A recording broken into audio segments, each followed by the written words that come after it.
की आपल्याला सगळ्या बाजूनी चुकीची माहिती देणार आहेत। आपल्या महाराष्ट्राचे मुख्यमंत्री म्हणतात की सूर्यवंशीचा जीव खोटा बोलतायत ते। सोमनाथ सूर्यवंशीचा जीव हा पोलिसांच्या मारहाणीमध्ये पोलीस कस्टडीमध्ये गेला होता। त्याचबरोबर राहुल गांधी काँग्रेसचे नेते म्हणतात की सोमनाथ सूर्यवंशी दलित होते।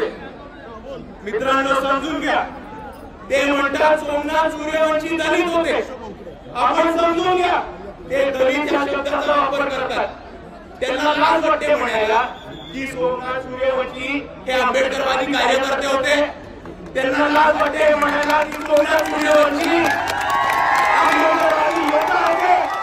त्यांना लाज वाटते म्हणायला की सोमनाथ सूर्यवंशी वंचित बहुजन आघाडीचे कार्यकर्ते होते। त्यांना लाज वाटते म्हणायला की सोमनाथ सूर्यवंशी हे एक सच्चा वीर योद्धा होता।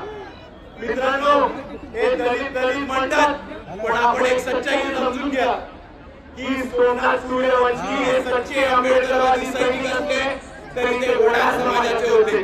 त्यांचा जन्म प्रत्याविमुक्त समाजामध्ये झाला होता आणि तरी त्यांनी बाबासाहेबांचं संविधान आणि बाबासाहेबांचे विचार मान्य करून रस्त्यावरती आले आणि लढले। आणि आज आपल्या सर्वांना ठिकठिकाणी परभणीची घटना थांबवायची असेल, ठिकठिकाणी सोमनाथ सूर्यवंशींसारखे आपले शहीद गमवायला थांबवायचं असेल तर आपल्या सर्वांना ताकदीने येऊन लढायला लागणार आहे। सांगा, आपण लढणार आहात की नाही? आपण थांबणार आहात? थांबायचं आता? सगळ्यांनी हात वर करून सांगा, या लढाईमध्ये कोण कोण आहे?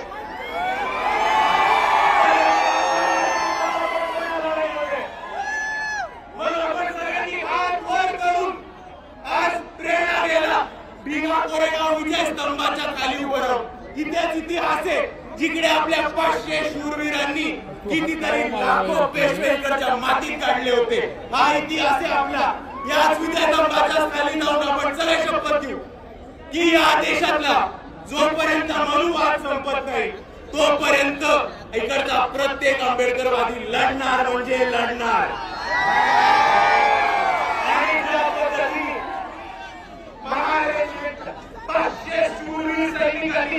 इकडची पेशवाई बाकी झाली होती, त्याच पद्धतीने इकडचा प्रत्येक आंबेडकरवादी जोपर्यंत इकडचा मनुवाद आणि इकडची पेशवाई जमिनीमध्ये नाही काढत तोपर्यंत आपण थांबणार नाही म्हणजे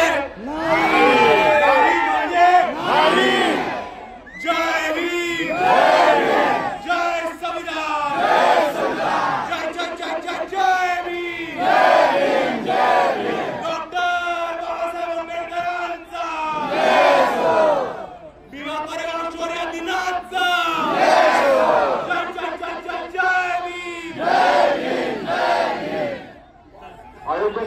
आणि एवढा म्हणून मी माझे 2 शब्द